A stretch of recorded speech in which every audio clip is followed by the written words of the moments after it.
being here, taking time out of your busy schedule to be here this morning. There are some very important people here today. You know who you are. That way I can move right along. I want to thank an important person right here, and that's Fidelity Investment. Longtime member of the New England Council and a very active member of the New England Council. And we're only as good as our members, and we're so proud to be able to say that Fidelity is a member of the New England Council. Strong presence here in a wonderful state, just down the road in Smithfield, several thousand employees that they have employed from the different colleges here in this state. So we're fortunate today that Fidelity is represented by Rick Meters. He's the Vice President of Regional Public Affairs and Government Relations here in Rhode Island. He's going to introduce the governor for a very formal introduction. But before I just ask Rick to say a few words about the governor, if I can just say a few things about the New England Council. Our Washington Leaders Conference is coming up next week. Some of you have indicated your presence already, and we want to thank you. We have 230 New Englanders, all 6 New England states, coming down for 2 days of briefings and seminars and meetings and receptions and breakfasts and dinners. It's a great event, to say the least, and you get 2.5 days of finding out just what is going on in Washington. Tomorrow is the last day to register, so I hope that anyone who's been unable to register up until now, you have one more day, but we hope to see all of you there.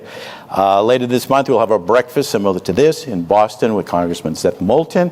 And then later in the month, we'll have a breakfast like this in Burlington, Vermont with Senator Peter Welch.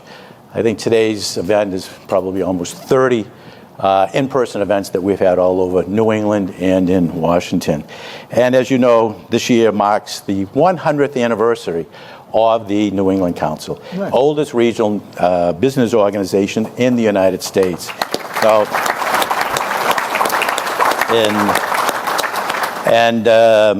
what we've decided to do early on is to do a centennial toast in each of the New England states with our members to thank them for their support of the New England Council, but also to remind them that we are New England. And the genesis of the New England Council began 100 years ago in northern Maine in a little town called Poland Spring, where the governors got together with the CEOs of manufacturing and textile and said, we have to find ways of working together as a region. And why they said that in 1925 is because they were losing employees. They will lose them to the south, to the Carolinas, lower taxes, warmer climate. And we have to find ways of working together. And that's really the genesis. And they started talking about issues that they had in common, infrastructure, energy, and what have you. So it's worked, and it's worked well. So on September 24th, here, we'll be at Salve Regina, which is a beautiful venue, to say the least, and we'll have our centennial toast, and we'll be inviting all of you to that. So look forward to that invitation. But today, we're delighted and honored that our first program with the Ocean State Governor, Dan McKee, will be joining us for a fireside chat. But before that, I'm delighted to turn the podium over to Rick Meters of Fidelity Investment for a very formal introduction of our guest. Thank you, Jim. Thank you. Good morning, everyone. Thrilled that you could all join us, and gosh, this room is packed. So great to see lots of friends in this room, and very familiar faces, and friends we just haven't met yet. So good morning. Fidelity is honored to sponsor this morning's New England Council breakfast with Rhode Island Governor Dan McKee. Governor, we deeply appreciate how you balance the needs of our neighbors with continuing to build a competitive business climate here in Rhode Island. We support your dedication to ensuring that Rhode Island students get a world-class education, and your commitment to maintain Rhode Island's current tax structure and oppose broad-based tax increases that could stifle growth and erode our competitive position. You know well that we need to leverage each and every competitive advantage to fuel further growth and make the state a great place to work, raise a family, build a business, and retire in. I know you'll talk about the Rhode Island 2030 plan, and of course this past weekend, one of those key milestones as we celebrated in the city of Pawtucket the opening of Centerville Bank Stadium, and a wonderful place to watch a soccer game, and apparently also to celebrate an anniversary in as well, I'm told. This is true. Speaking of growth, with over 5,000 associates based at our Smithfield campus and our Providence, Rhode Island Investor Center, Fidelity helps millions of people feel more confident in their most important financial goals and decisions. We manage employee benefit programs for over 28,000 businesses and support nearly 16,000 wealth management firms and institutions with innovative investment and technology solutions to grow their businesses. And we are represented by over 40 different business units in Smithfield, and our independence and private ownership gives us insight into the entire market and the stability needed to think and act for the long term as we deliver value to our customers by strengthening and securing their financial well-being. In addition, our commitment to the community is at the core of everything we do, and we make a difference by investing where we live and work. Whether supporting Rhode Island's implementation of financial education standards, donating literally thousands of pounds of fresh organic produce from our on-campus garden, or our new initiative, our latest initiative, the Fidelity Scholars Program, which the governor helped us unveil at Rhode Island College. Thank you to our dear friends at Rhode Island College for hosting that. An initiative new to the state that will provide last dollar scholarships and support services to 150 students over the next 3 years that will allow scholars from underrepresented populations and historically underserved communities to get a degree or professional credential without debt. Think about that for a moment. Without debt. We are committed to investing in the communities we serve through education, environmental sustainability, diversity and inclusion, and more.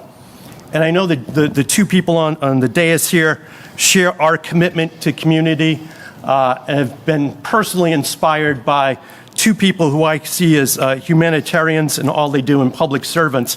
In the case of the governor, whether it was his service as a member of the council and as mayor of the city of Cumberland, later as lieutenant governor, where he spearheaded small business growth and development, and then his ascension to governor in March of 2021. In addition, Jim Brett, who served with distinction in the Massachusetts House of Representatives, governor of Massachusetts, the state north of Pawtucket. Thank you. Very well aware of that. In the Savin Hill neighborhood of Dorchester. That's Dorchester, not Boston, right? Yeah. Correct, Jim? Right. And on a personal note, I can tell you that my introduction to both of these gentlemen actually comes through the same place, Boys and Girls Clubs.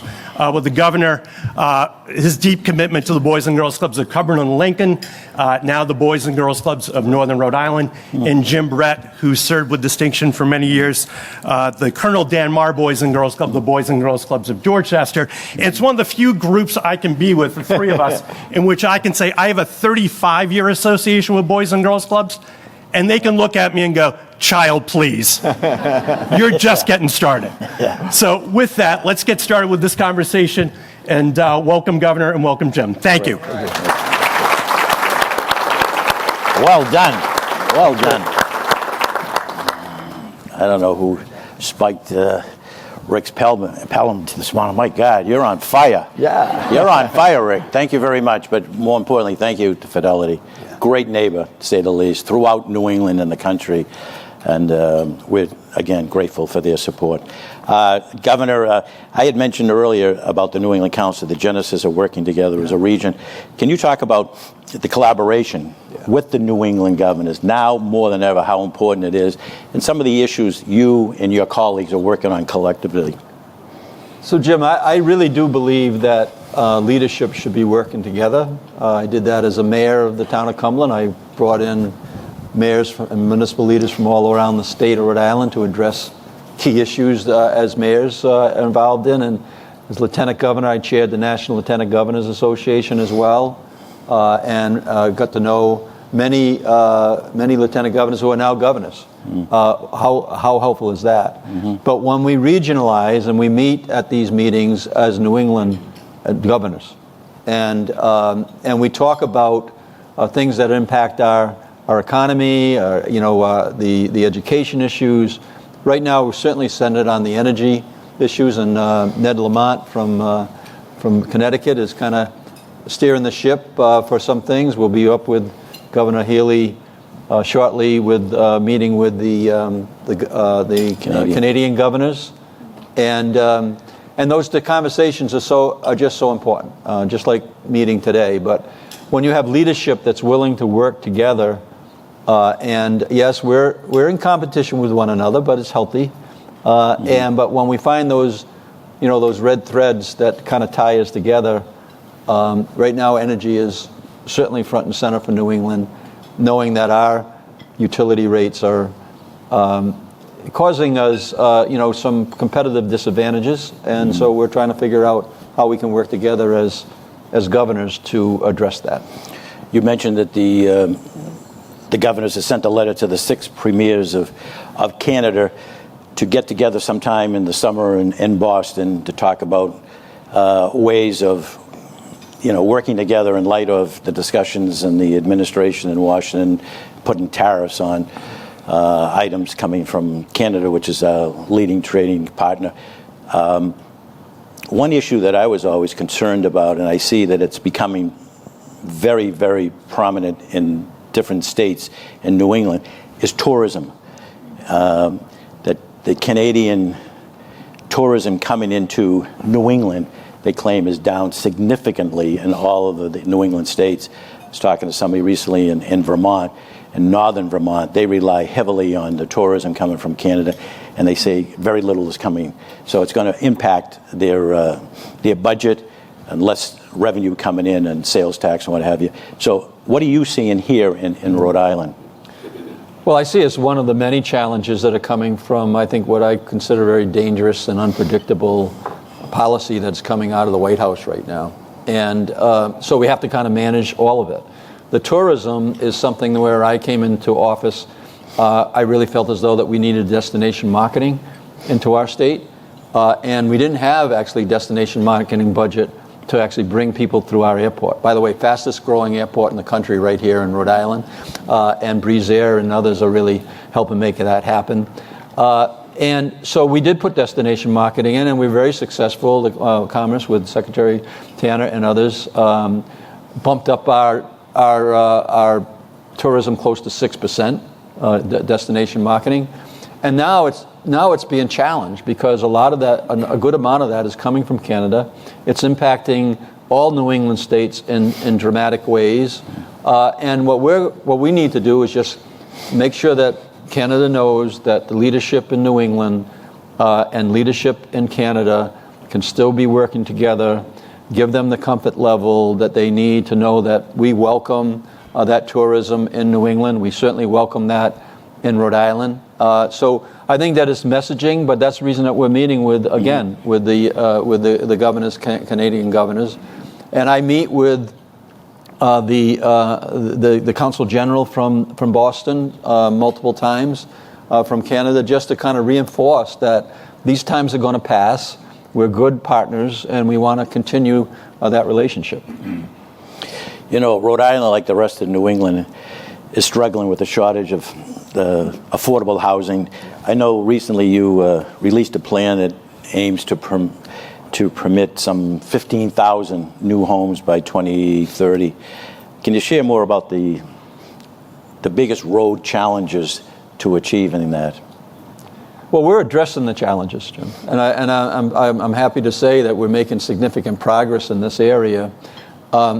And we've detailed it. Rick was talking about our Rhode Island 2030 plan, which has got, we're going to raise academic outcomes in our state to meet or exceed Massachusetts levels by 2030.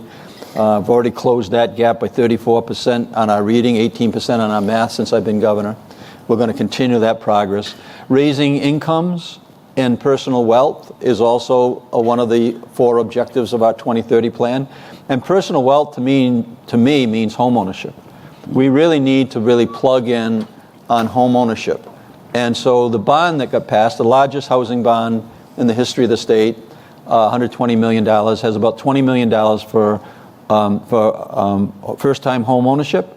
And I'm anticipating that we'll have over 1,000 units that will be built for home ownership, so people can get into the that American dream. But you also got to fill in between the homelessness all the way to the fair market value. We've put extraordinary effort into addressing the homelessness. You'll never solve that problem completely, but we certainly are addressing it. We were just at an announcement because we put some tools in with tax credits was one of them, using funds from these bonds to support some of the developers that are developing housing.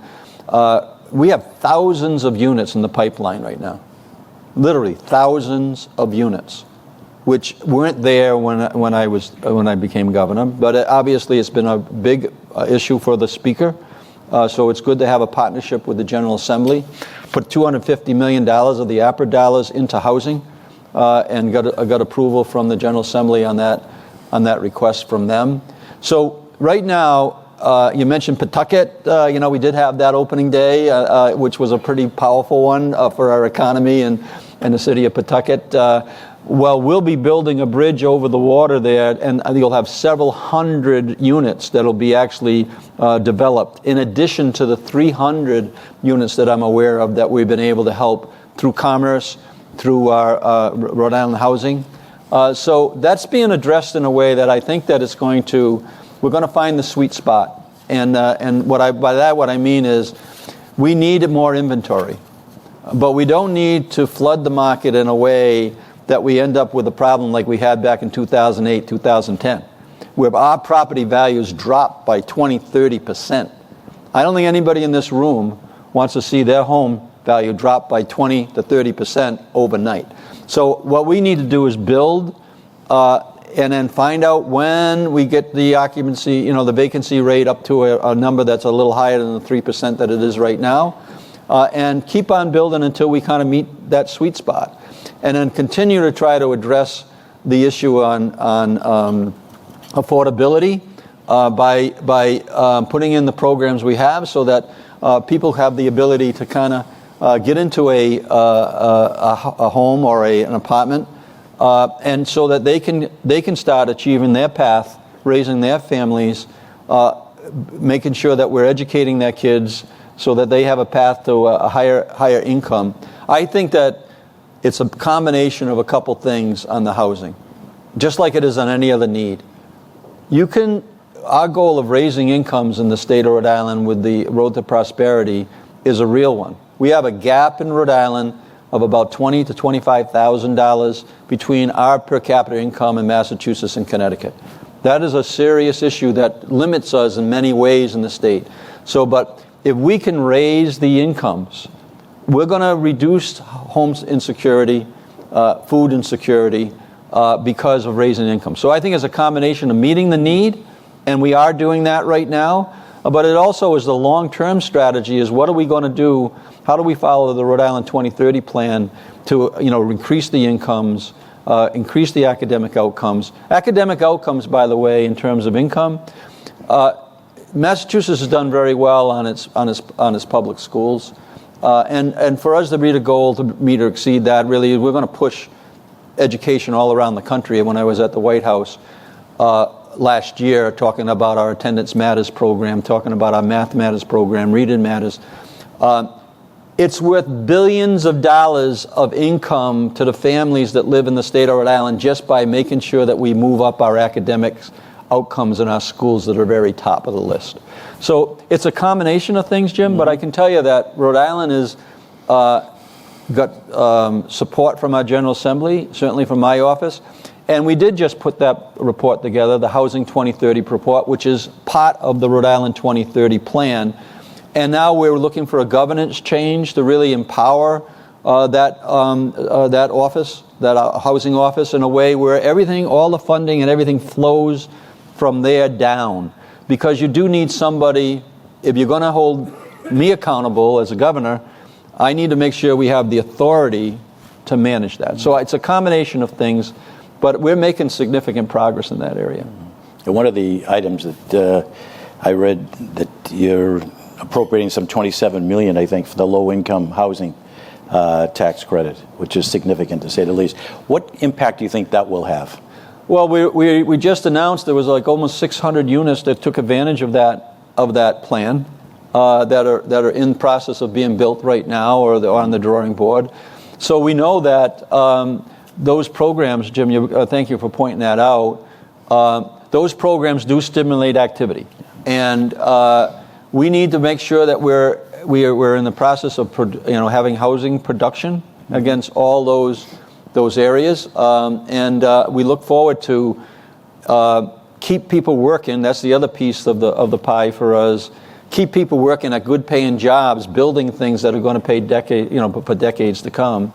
And housing is one of those things. The soccer stadium is another one. The health lab down in Providence, State Health Lab, is another one. The public-private partnership with our life science industry is another way to go. Our cybersecurity school at Rick is another thing to go. These are all things that weren't on the list until I was governor. So having a plan and executing that plan, and it's not just one thing. So the housing is a really integral part of the plan that we have. Yeah. But if that was a standalone, we wouldn't really be making the progress that we need to make on those real key areas.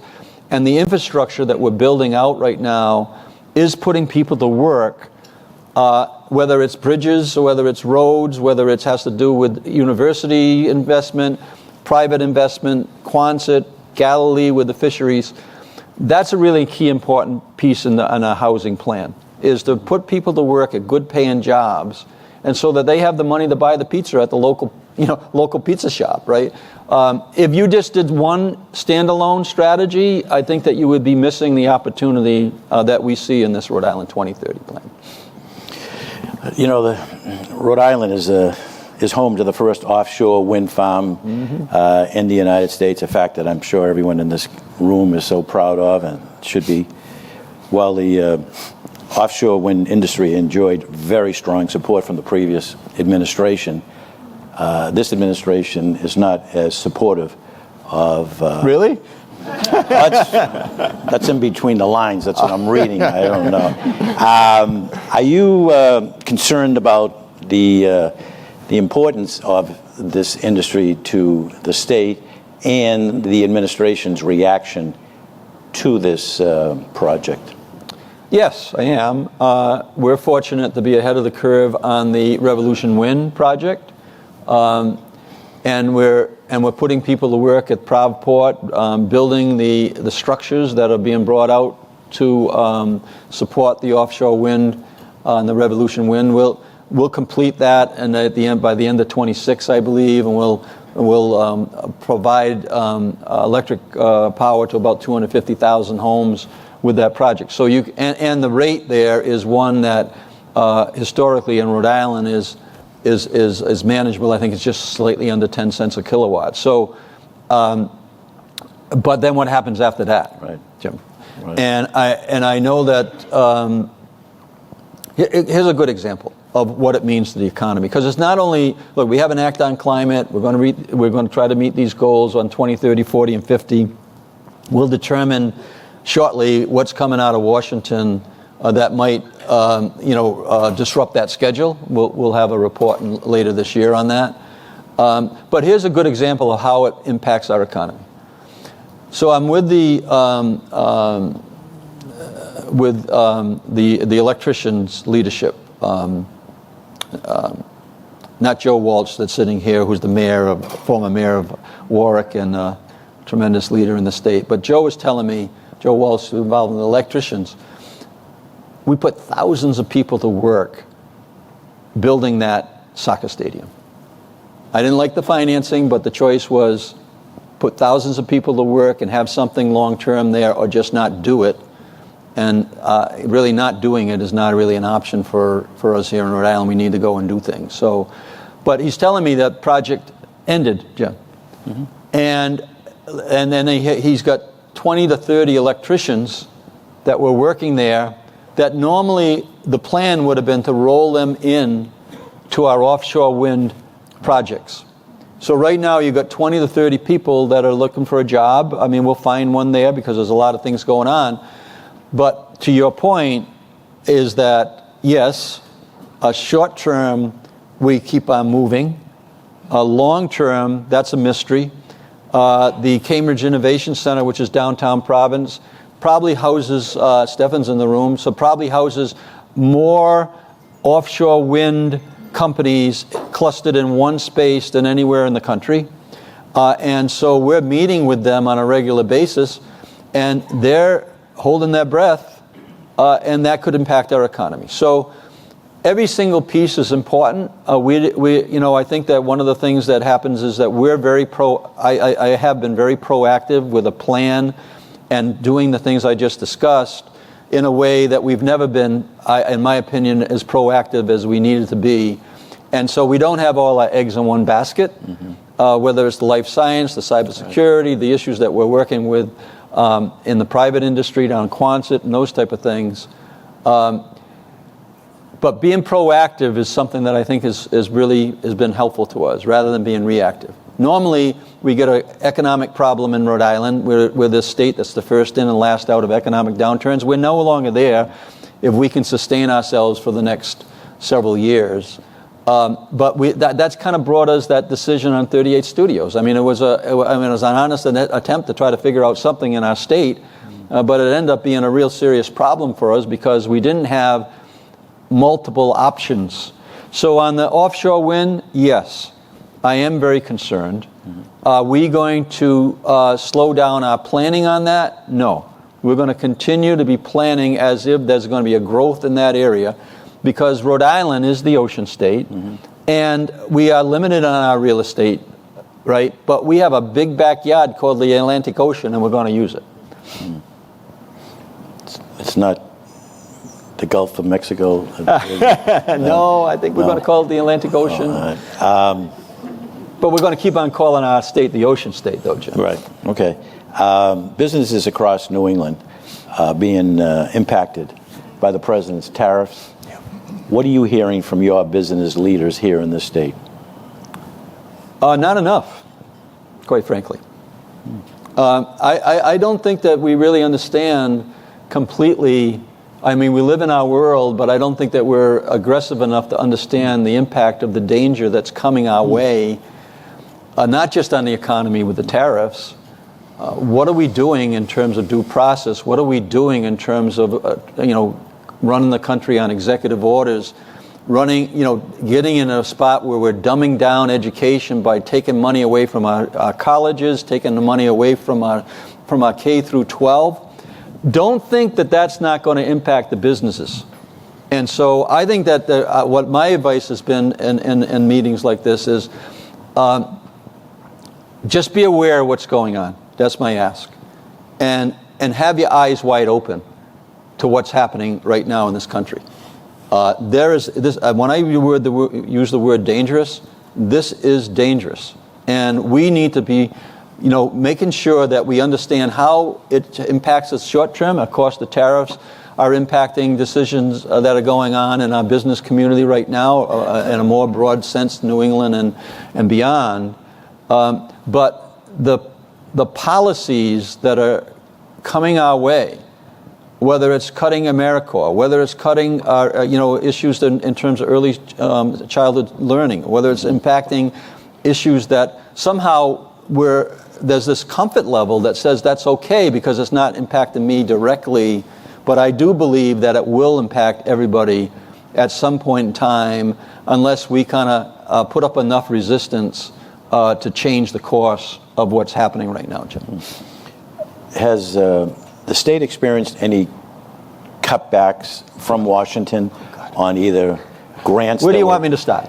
Yeah. No, where would you like me to start? So I happen to be a very optimistic person. That's why we put a plan together, and I absolutely believe, and I've told our staff, and Liz and anybody else that's on our staff in the room know that I've said, look, whatever comes our way, we're going to manage, and we are going to continue to make the progress that we've have made over the last few years, and I've outlined many of that in the education and the incomes and our investments we're making, putting people to work. We're fortunate right now in Rhode Island. We have billions of dollars of work in the pipeline building things. We've never been in that spot before, especially heading into uncertain territory, right? So we're fortunate that we have several years of employment building things in the state. But you asked the question, are we being impacted? Of course we are. I mean, I just met with the URI president. I meet with the Rick president and his staff every month. CCRI, the same thing. There's millions and millions of dollars that are at risk right now at URI. I just talked to Donna, my good friend Donna, who does the Alzheimer's work, and we're so happy to be able to partner and learn from her when I was a lieutenant governor. And we got the first state-approved plan done right during that time. That's going to impact Alzheimer's research. And we're one of the preeminent researchers in the country relative to Alzheimer's. So when you start talking about these cuts, it's not just the budget that it's going to impact in our state. It's all the things that are outside of state government that contribute into into a great state to live in. So yes, we're going to be impacted by that, Jim. The reason I was a few minutes late here today is that we're in a series of conversations about what this whole immigration issue is. But by the way, I think that we have a driver's permit in our state for undocumented. I did that for safety and the economy. The DC could not figure out how to deal with immigration. I think they should be doing a Reagan amnesty program for these families that have been living here and contributing into our state. Why can't they get a path just like Ronald Reagan gave them a path? So you asked the question, are we being impacted? Yeah, the Medicaid conversation I just came from, I don't even want to share with people in this room because I'm glad that there's no media here, by the way. That's nice. I like the fact that there's no media here. I'm able to kind of speak a little more freely. But no, I don't even want to share with you the consequences of the potential Medicaid issues and the pressure that we're getting. So we were able to get the $225 million on the Washington Bridge. By the way, we'll have a contract in place with a time schedule and a budget on that by the first week of June. So we'll be far ahead of what's happening in Baltimore, far ahead of what happened when we built the Seconic Bridge. We take a lot of grief on that one, but I think that in the end people are going to be happy about that. But I had conversations with Secretary Duffy. And I'm reaching out to any cabinet member that's willing to talk to me about helping Rhode Island and helping them achieve their goals. There was a certain point in time where maybe we couldn't have attested to that letter we had to sign that said we were in compliance with some of the pressure points that are coming our way, Jim. So, and the same thing is true. We have about $250 million, and I've been back on the call with Secretary Duffy for about 15 bridges on Route 95, and I believe we're just signing the paperwork now, but there were side letters that didn't impact the contract that we're signing that could have put us in a spot where we couldn't have attested to that we were actually following these new rules. So we don't know when, right, those things are going to catch up to us, and at some point in time, we're going to be on a hill and we're going to have to take a stand. But my job is to figure out how to make sure that the stand we take is in the best interest of everybody in the state. And I think there's going to be some very difficult decisions coming our way because of the things that are happening, whether it's happening at Rhode Island College, URI, the research issues. Just look what's happened at Brown University. I mean, this is crazy, right? This is craziness. And it's also this attempt, in my opinion, to dumb down education in this country. When you start talking about shutting down the Department of Education in D.C., this is millions of dollars that should be going to Head Start, to other programs in our state. Now, if you want to figure out a way over a long period of time to make the adjustments, to make us better, make us more efficient, I'm all into that, trust me. I did that as a mayor, I'm doing that as a governor. But when you start talking about these hits, Jim, I really want people to keep their eyes wide open. That's my ask of everybody in this room. Keep your eyes wide open about the consequences of what is coming our way. And then when the decisions need to be made on the state level, and I see some coming that are going to be very problematic, and you're going to have to determine, do you take care of the 3,000 people that are on Medicaid in the state? Or do you protect those people the young kids that we protected who are undocumented, that we put in health insurance for all of them? And then when we're pushed with a decision where, hey, you're not going to get another penny if you don't follow our rules, I'm just telling you how serious this is, Jim. It's very, very serious. And I'll be sitting there saying, all right, I'll make a decision. And just like a lot of other decisions, when I shut down the bridge, keep everybody safe, that was a moment in time where I knew that all hell was going to break loose. But you make the right decisions, and now that's the position that I'm going to be in. I mean, the Medicaid funding is something we're hearing from all over New England, from the healthcare industry in particular, nursing homes, hospitals, in particular, some of these hospitals that take care of nothing but our elderly, disabled, low-income people. The hospitals are run by Medicaid. 70-80% of their revenue is Medicaid. If you cut that, anything, 5-10%, that's devastating for an awful lot of the hospitals and the nursing homes. And if you read what's going on in Washington, there's some 600 to 800 billion that will be cut in Medicaid. His question is where. But I can see why you're alarmed by that, because it could. That's a good word, alarmed. Yeah, it could impact an awful lot of people. And ironically, not just here, but all over the country, red states, blue states, wherever they have hospitals taking care of the elderly, the poor, the indigent, the disabled. So, yeah, and Rick mentioned about taxes, right? And I put 5 budgets in without any broad-based tax increases, right? And this one as well. And last year's budget came back to me in a way where we were actually spending money before we had it. Right, and instead of like really managing that, this year's budget would be a great deal less complicated, I would say, if we actually, were a little bit more disciplined, right? Mm-hmm. But what is that? What is this all going to? What you just explained, what is that going to do? It is going to put an inordinate amount of pressure. You're seeing it in Providence right now to exceed the tax cap. You're seeing what are going to be the alternatives to providing services if, in fact, the federal government turns its back on the New England states, right? There's going to be pressure to raise taxes, which is not a very healthy thing as we're trying to raise our incomes, bring in more businesses, having more employment, creating higher education goals that we've got, making sure we're a healthy state, and then continue the building that we're doing, Jim. So this all, that's my point.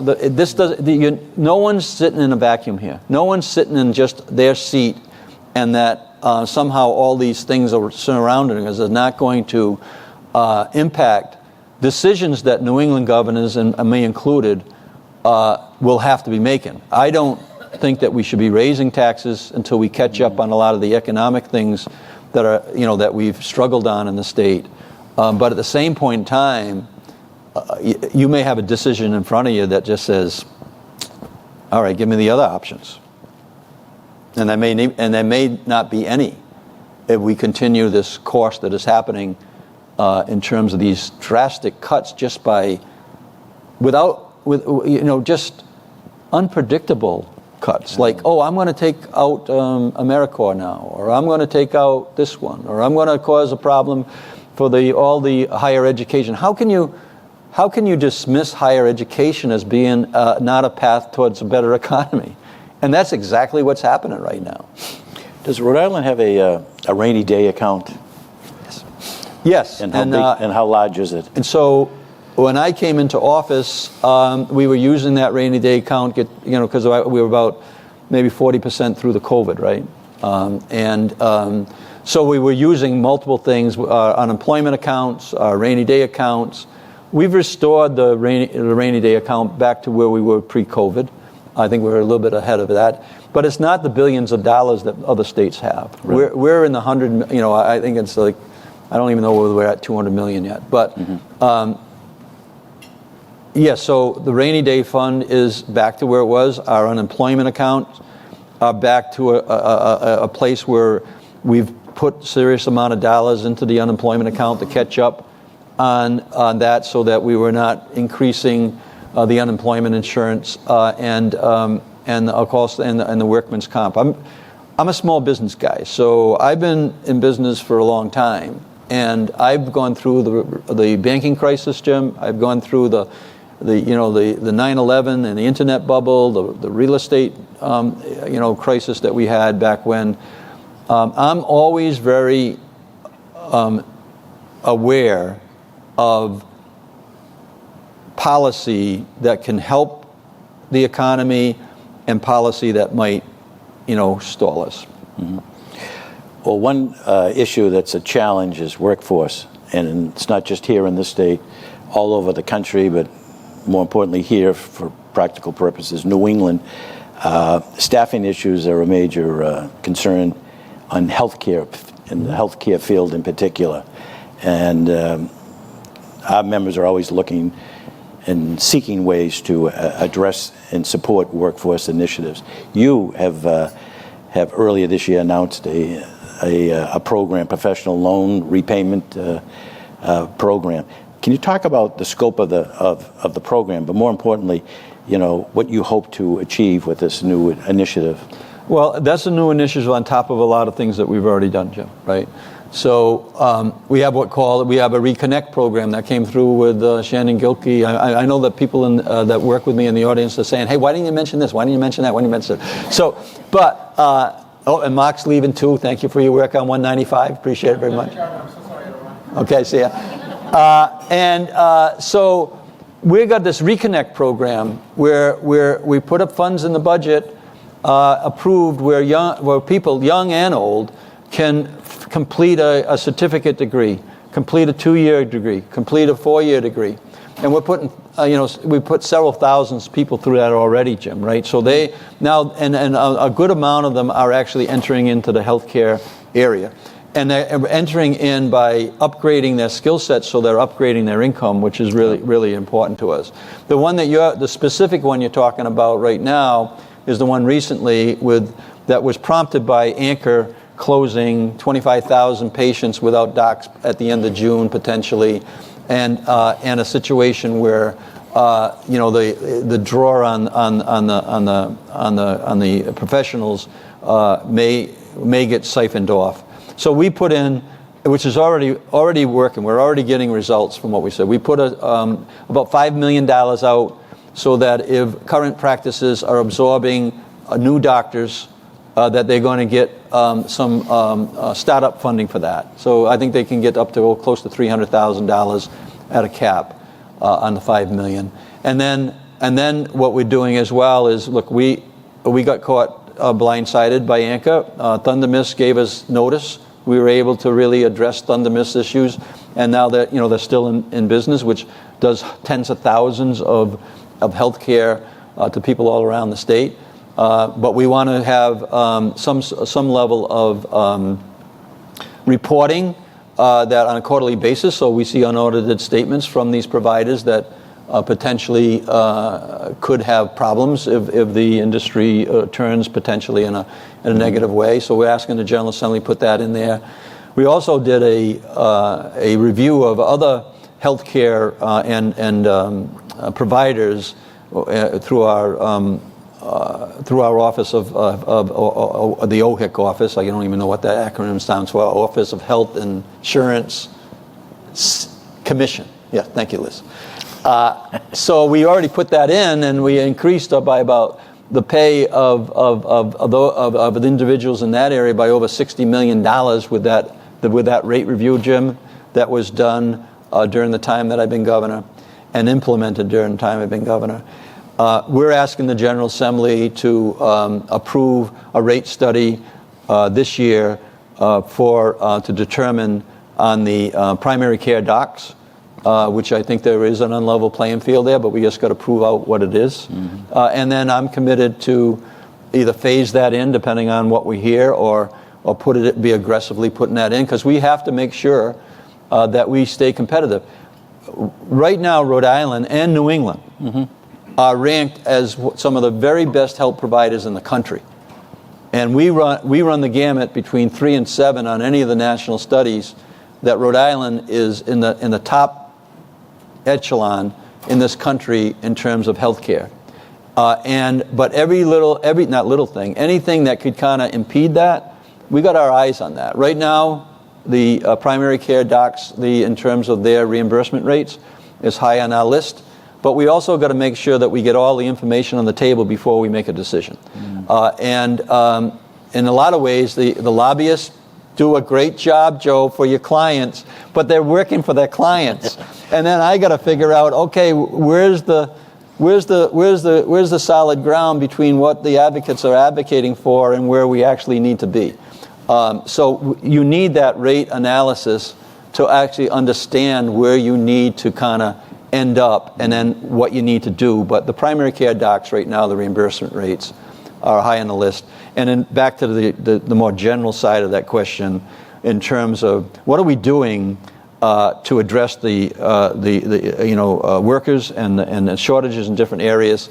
We're in a very broad-based strategy of really retaining our talent, bringing other talent in, and we're aggressively working to, whether it's in our teachers, right, or our public safety areas, we just got to make sure that we stay competitive. When I came into office, virtually every contract that I'm supposed to be signing as a governor was out of date. We were a year or more out of date. I happen to believe, and when I left Cumberland as mayor, I had all my contracts signed, up to date, no grievances on the table, and yet manage a very efficient community. I think we need to do the same thing here. So right now, I believe when we sign the next 2 agreements that are coming our way, that we'll be up to date on all our contracts. So it's not just, it's providing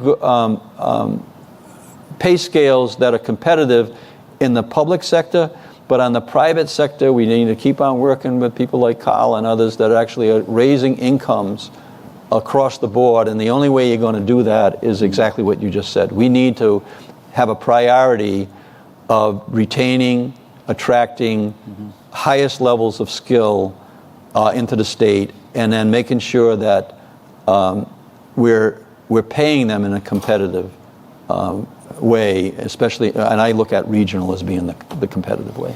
You mentioned the Washington Bridge. You did receive, I think. Do I leave now? I don't know. No. Did anybody go over the Washington Bridge today? No. Time it next time, please. Did you? Yeah. I think you got an agreement with the Department of Transportation, some $220 million in grants, which is good news. What has the impact been on the state with the closure of the bridge? Well, the first 90 days were just a living hell for everybody. There's no question about that. But the first 90 days, when I was told that we needed to shut it down to keep people safe, and I shut it down abruptly, that we would be back to the repair, Jim, in 90 days. So I say, well, I can take anything for 90 days, But and then when I actually hired my own engineers in, hired my own consultants in, because there was a lot of questioning on whether DOT actually was doing its job, right? So I wanted to make sure that I had a third-party opinion on things to understand what's going on. And then I realized that we needed to build a new bridge. We were repairing a bridge that was not repairable, and we needed to build a new bridge. So from the point of time, that was March 14th, 2024, I just kind of described that the bridge is down, financing is in place. Thank you for mentioning that again on the federal dollars. But also, we put in cash out of the last few budgets. We put in some Gavi bond permission to borrow money. And then in the first week of June, I fully expect that we'll have a contract assigned and a timetable and a cost there. But since we opened up the 3 lanes on each side of the bridge, I just want to say, I put so much time into this thing. I meet every single week with DOT, our colonel of the police, state police, because of the enforcement areas there, the issues that surround DOA, the issues that surround the RFP, and I also get a report every week comparing pre-shutdown traffic flow with current real-time data on the traffic flow. And it's very apparent as I look at it, I get in trouble by mentioning these things to the media, so I'm glad they're not here. But it's very apparent that the areas where there's congestion today pre-existed before the bridge was down. Our traffic flow is, if you graph it, and this is a line that says this is where we are today, well, it just follows where we were before. So the first 90 days were just indescribable, right? Since then, we're about where we were, and now we're going to get the contract in place to build the bridge, and then the people will decide whether we managed it well or not. All I can tell you is that we're working every week and every day to accelerate that, because we knew how troubling it was to people getting to work, troubling to get their kids to school, right? Yeah. Getting to the appointments. We know that it was a really impactful event that we want to address. Do you have a time frame on the rebuild? So we'll have that in the first week of June, because right now we have 2 world-class bridge builders that are bidding for that right now. So we know we've got a competitive bid going on. They both want the project, so they're both bidding on it. We'll have that information shortly, and then we'll share that with the people in the state of Rhode Island, that this is how long it's going to take, and this is what it's going to cost, and this is how we're going to pay for it, and this is how we're going to manage it. All that transparency.